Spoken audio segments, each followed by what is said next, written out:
This game is rated E for everyone.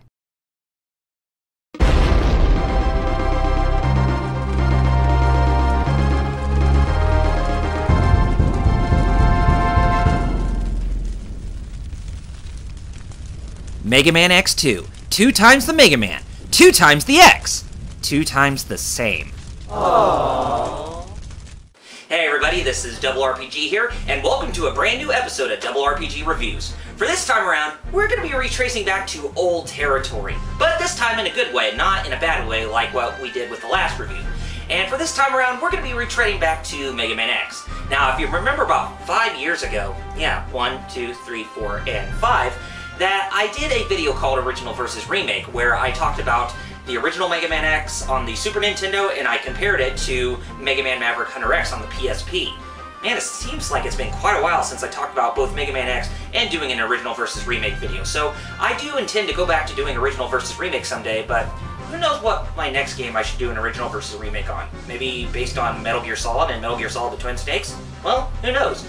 Now, I talked about Maverick Hunter X being a really good sequel to the original Mega Man X, but I felt that there were things that kind of faulted up within that remake, that it didn't present itself to be that superior to the original game. And since then, we still have not gotten a sequel or the supposed games that were supposed to take place in the reboot, so I'm kind of thinking whether or not if it was because of the sales, which it did sell pretty poorly, or was it because of poor hardware choices, which the PSP probably was not the best place to put it on, but regardless, it was still a great game on there. So I guess the only way that we're going to be able to talk about Mega Man X any further is to talk about its successors. And for this time around, we're going to be taking an in-depth look at its first sequel, Mega Man X2. Mega Man X2 is a side-scrolling action game developed by Capcom, with most of the original team from the first game putting their creativity into the sequel. Fans of the Blue Bomber sequel series got their wish with seeing X having further adventures after his first battle from the year before. Keiji Inafune would have more of an active role with directing, producing, and writing the story of the series going forward, as the art direction he became known for was the first where he would have hands off of character designs, which he was relinquished from.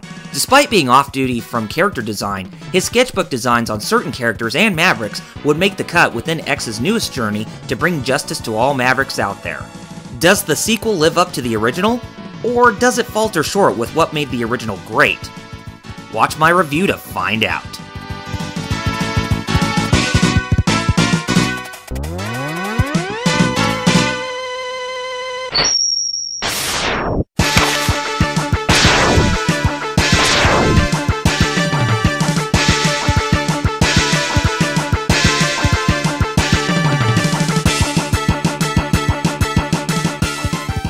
Six months have passed since Mega Man X triumphed over Sigma's rebellion for world conquest, and Zero sacrificing his life for his comrade's victory over evil. Since then, X has taken full responsibility in leading the Maverick Hunters, along with Dr. Kane, to repress the threats of Maverick and Mechanaloid activity rising any further. Traces of remaining Mavericks being manufactured in an abandoned Reploid factory has led X and his team to launch an assault on there to prevent further Mavericks being created. However, the attack on the base was all a ruse, as Sigma's influence in other Reploids becoming Maverick is still strong, and another war has begun out of the blue. This new resistance, known as the X-Hunters, involves Mavericks who bear Sigma's emblem to honor and carry on his ambition to wage war against the human race. This faction is led by 3 new leaders called Violin, Sergei's, and Agile, and they proclaim to X and the Maverick Hunters that since they have been busy with being blind to their activities, they have collected all the body parts of their fallen comrade, Zero. The only thing that they do not have in their possession is Zero's own control chip, which triggers his consciousness to that of his heroic nature.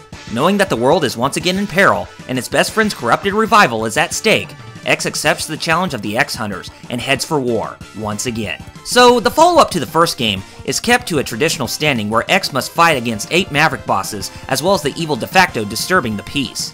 It has the intro stage, the 8 Maverick stages, and then the X-Hunter stages. You initially will get the idea that you are just going through the same formula from before, but the build-up and possible scenarios is nicely implemented, as this game would be the first to create that trend thanks to Inafune's involvement as the story writer. Will you go out of your way to save Zero for being used for a sinister purpose, or will you just let it be and fight him head-on to bring him back? The choice is yours.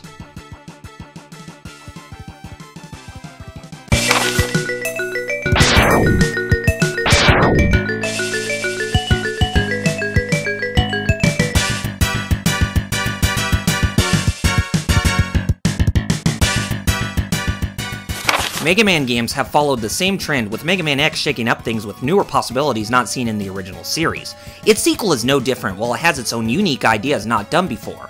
You'll start off going through the intro stage with no upgrades, weapon items, or sub-tanks to back you up, as you start off with getting reacquainted with the game's controls. You move with the D-pad, shoot with the Y button, jump with the B button, dash with the A button, cycle between your weapons with the shoulder buttons, and go through the sub-menu during the gameplay with the start button. Speaking of dashing, you don't need to require the leg upgrade to dash right away, as the acceleration boost has already been placed on X's legs right at the get-go. Other elements such as climbing ladders, charging your X-Buster for a charge shot, and others have returned, so you won't need to feel any complication when going through the whole campaign.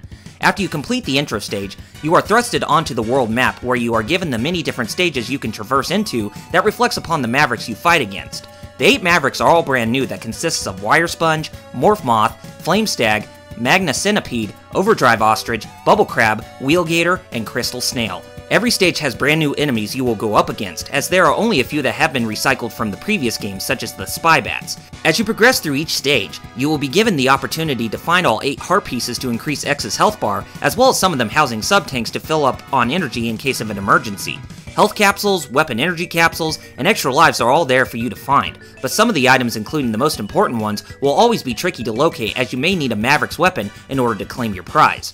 Another returning element from the previous game is the ride armor, and it pretty much functions just like the previous game, as it is mostly used to fight off tougher enemies, destroy obstacles, and act as an extra boost to grab items from far off distances that you cannot reach on foot. If you think that Dr. Light's upgrade capsules make a return, then you are correct. Dr. Light created 4 capsules in the last game to help X with his fight against Sigma, but now he has 4 new ones to create a new set of armor? How many of them has he created? Is he still alive? Or is he... never mind, I'm thinking about this way too much. The 4 capsules will have a new enhancement that was not present from the game before. The leg upgrade will give X the ability to dash in the air, as it can be quite useful to reach areas that you wouldn't normally reach from a jumping dash on the ground. The arm upgrade will give X the ability to charge the Maverick weapons he will collect, as well as executing a double charge shot.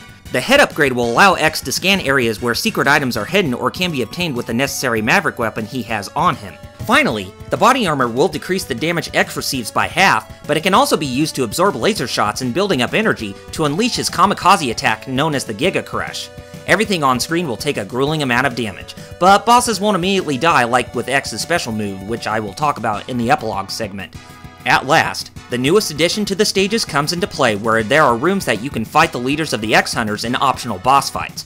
You fight against Sergei's, Violin, and Agile, as each of them will prove to be quite a threat, more so than the Mavericks you stand up against. Violin is the most powerful, Sergei's is the most tactical, and Agile is the speediest of the 3. Defeat them with all your means and you will end up receiving a piece of Zero's body parts. Collecting all 3 of them will give you the good ending, and I'll talk about that more in the finale. From a gameplay standpoint, everything with what made the original Mega Man X a success is still inbound for the sequel, with some new things to change up the formula. Some of the newer things is a good way to change things up, but I feel that everything is far too similar to the first. It's not bad, but it could have been better.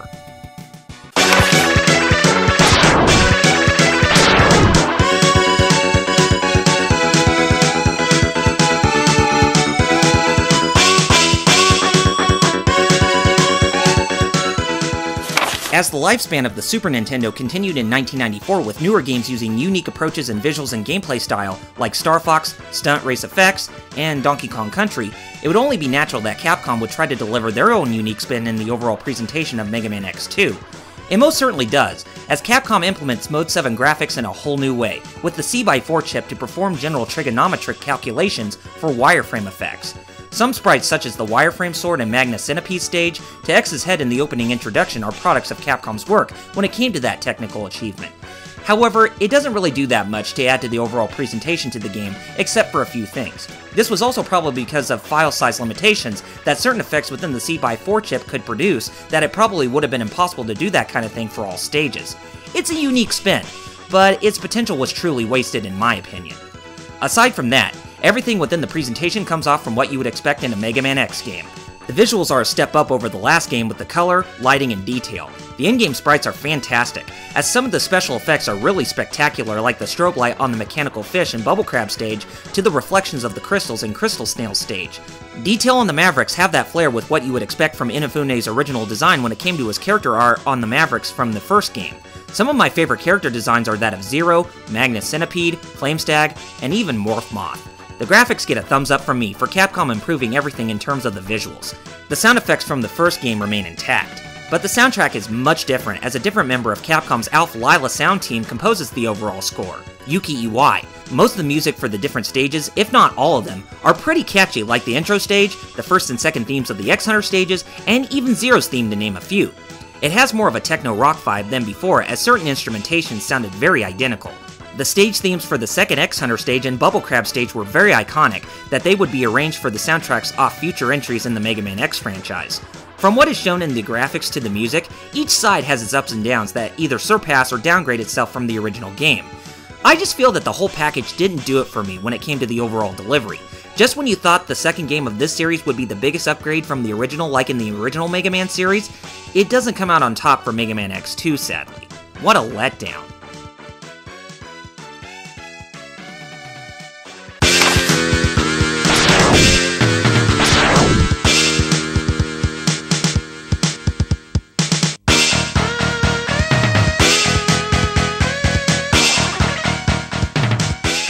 You rise up to the challenge against the X-Hunters and their Maverick generals. You put up a good fight against all 8 of them, and now it is time to put the villainous group back into the scrapyard. It becomes clear that their base has been spotted in the northernmost point of the world, the North Pole, and they are awaiting X as they put up one last stand. As you go through the first 3 X-Hunter stages, you will fight against Violin, Serge's, and Agile in a rematch, with each of them having a unique upgrade or form for their second match.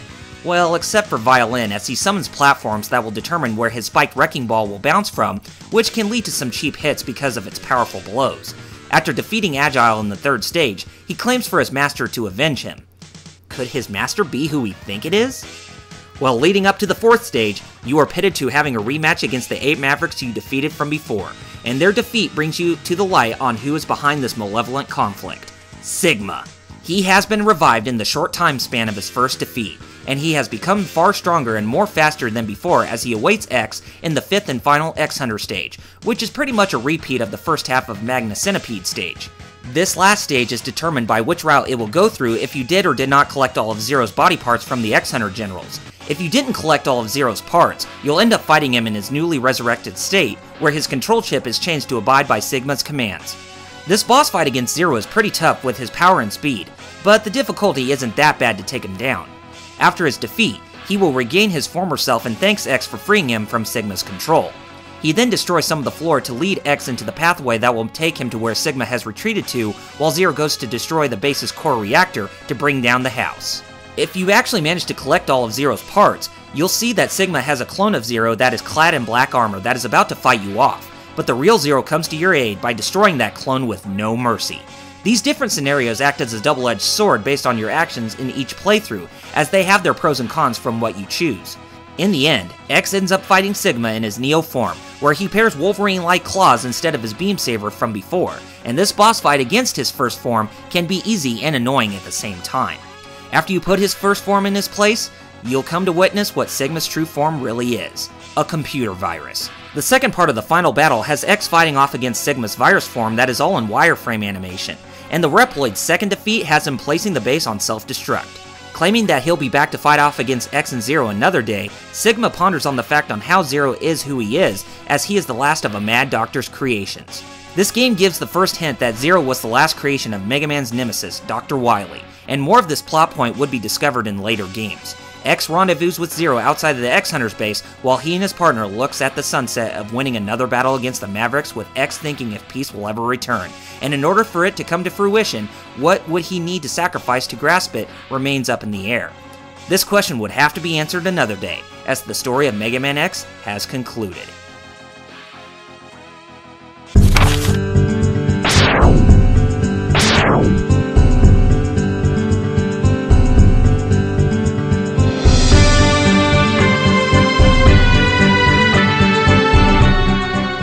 Mega Man X2 incorporates another trick for gamers to gain X's special move this time around: Ryuken's shoryuken from the Street Fighter series.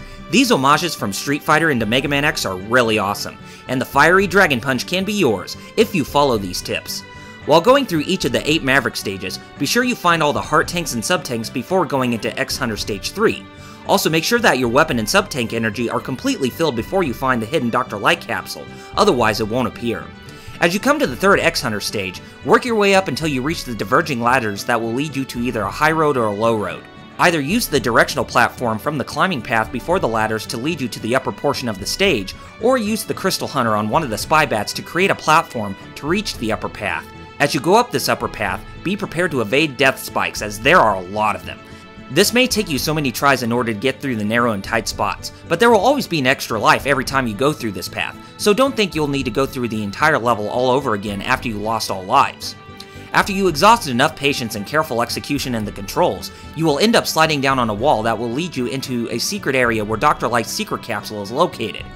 He'll give you an extremely funny message congratulating you on finding his secret capsule, and the contents will give you the most powerful move in the entire game, the shoryuken. This ability has X commencing the move while his arm and his fist are surrounded by flames to harken Ken Masters having fire attributes to his fireballs and dragon punches in the Street Fighter franchise. As you go up against any boss, you will never feel any fear in trying to take them down, as they are laughably easy and no threat to you in any way. Even Sigma's virus form is easy after 3 consecutive strikes, and then you beat the game. That's it! As far as everything else goes, that is the only bonus you'll get through the entire experience.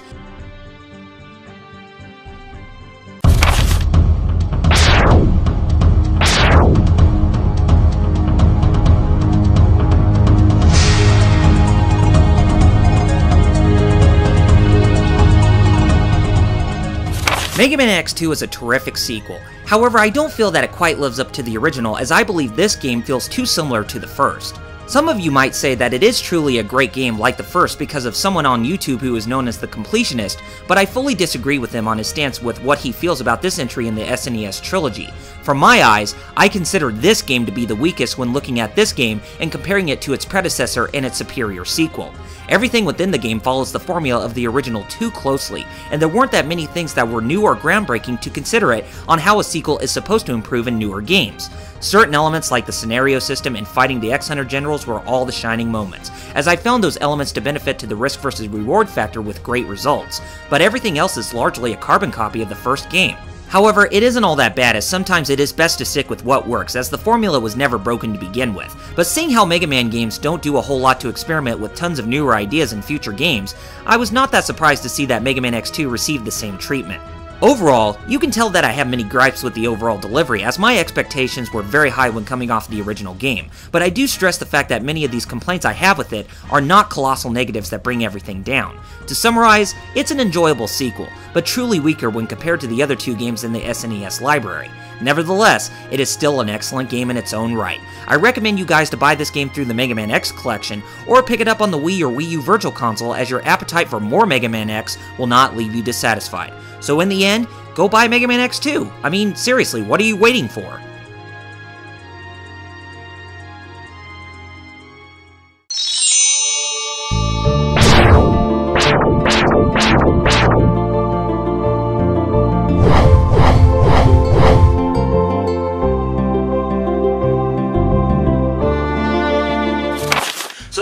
We have for today, guys. So if you like what you saw, then be sure to rate this video, as well as leaving your positive and negative feedback down in the comments. Also, be sure to hit that subscribe button underneath that video, as more support from you guys means that more content is coming from me in the future that you won't even find anywhere else.